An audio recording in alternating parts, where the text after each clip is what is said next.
Assalomu alaykum va rahmatullohi.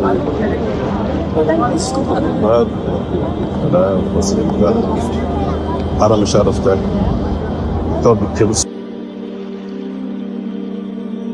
soft yapılan şanlı altında xususanchilik bo'yicha siz azizlarga 3 xabarni aytmoqchiman. Xabar bizni millatimizni ancha haliyam uyg'oq millat ekanligi, qalbi toza, qalbi daryo xalq ekanligini isbotini sizlarga bir yozmoqchiman. Ko'pchilik o'qidi, qovurilgan piyoz degan maqolani qo'ygan edi. Bizga tanish inson edi u. Yaxshi, solih inson edi. Shunga maktabga o'qib, bu ta'sirlandik o'zimizdan. Qo'paylik desak, Toshkentda ko'rsakan bo'lar, biz Andijonda. Andijon ketib qolgan ekan. Keyin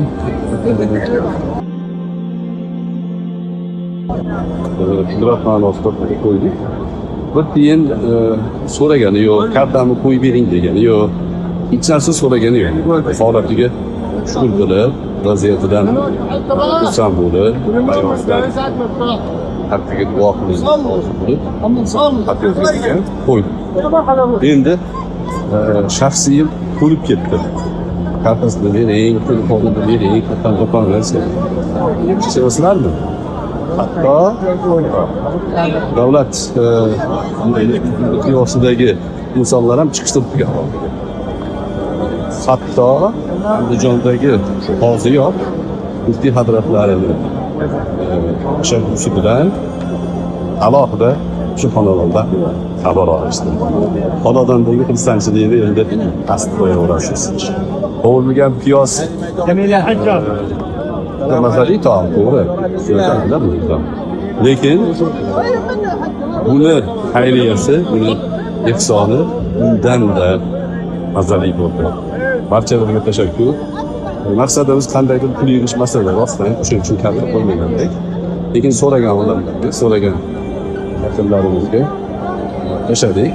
Zakot bermoqchi bo'lganlar, xayriya qilmoqchi bo'lganlar imkon qadar yordam qildi. Lekin muftiy hazratlarini bu masalaga boshqarishgani, Andijondagi hojiyot alohida e'tibor bergani uchun tashakkur etamiz. Bor bo'linglar, sog' bo'linglar.